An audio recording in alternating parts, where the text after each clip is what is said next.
अद्रक, लसूण, हिरवी मिरची, कांदा, टमाट्याचे बारीक तुकडे, बारीक चिरलेली कोथिंबीर, बारीक चिरलेली पालक, डाळ आणि तांदूळ.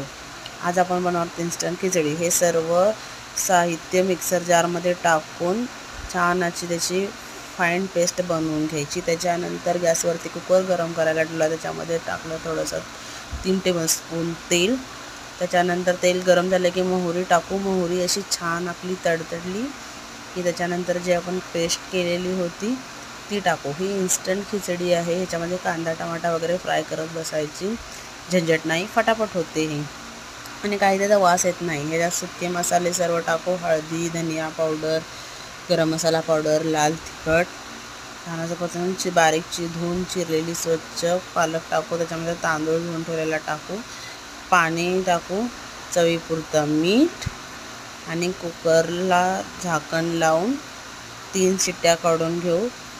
मस्त अशी आपली गरमागरम खिचडी तयार आहे. ही तुम्ही